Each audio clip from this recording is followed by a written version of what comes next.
ஹாய்ங்க. இன்றைக்கி இந்த வீடியோவில் நான் உளுந்தங்கஞ்சி பவுடர் எப்படி ப்ரிப்பேர் பண்ணுவேன்னு உங்கள்கிட்ட காட்டுறேன்.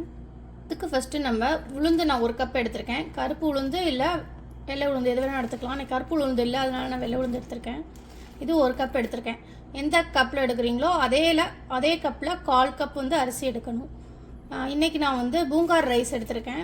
1/4 கப் எடுத்திருக்கேன். ஃபஸ்ட்டு நான் கடாயில் உளுந்து ஃபஸ்ட்டு ஆட் பண்ணிக்கிட்டேன். இது ஜஸ்ட்டு நம்ம லைட்டாக கலர் மாறுற வரைக்கும் வறுத்து எடுத்துக்கலாம்.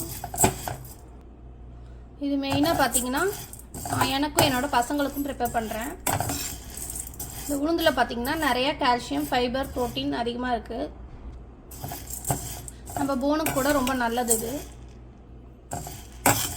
இது லைட்டாக கலர் சேஞ்ச் ஆனதுன்னு உங்கள்கிட்ட காட்டுறேன், அப்புறம் நம்ம எடுத்துக்கலாம். இதை மீடியம் ஃப்ளேமில் வச்சே வருங்க. கொஞ்சம் கைவிடாமல் அடிக்கடி கிண்டி விட்டுட்டே இருங்க. இது லைட்டாக கலர் சேஞ்ச் ஆகிடுச்சு.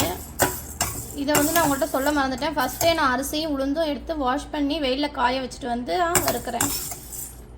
நல்லா கலர் சேஞ்ச் ஆகிடுச்சு. இதை நம்ம எடுத்து இப்போ பிளேட்டில் மாற்றிக்கலாம். நான் இதை ஆற வைக்கிறதுக்காக அதில் எடுத்து வச்சிட்டேன். அடுத்து நம்ம அரிசியை வறுக்கலாம்.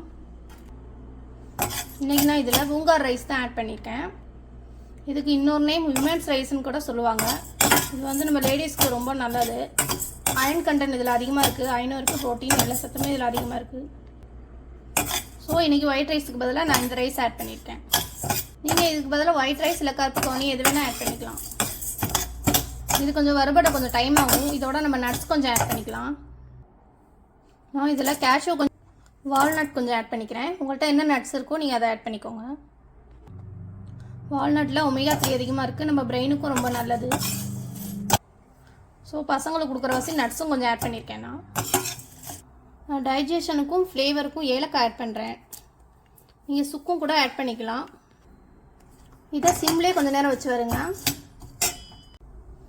இது இப்போ நல்லா ரோஸ்ட் ஆகிடுச்சு. இதையும் நான் பாத்திரத்தில் மாற்றிக்கிறேன். இதை நான் ஆறணுன்னா மிக்சியில் போட்டு அரைச்சி எடுத்துகிட்டு வந்து காட்டுறேன். நம்மளோட உளுந்தங்கஞ்சி பவுடர் ரெடி ஆகிடுச்சு. இது ரொம்ப நேரம் அரைச்சிட்டே இருக்காதீங்க. இந்த நட்ஸ் போட்டிருக்க வாசி கொஞ்சம் கட்டியாயிடும். ஸோ பார்த்து பக்குவமாக அரைச்சி எடுத்துக்கோங்க.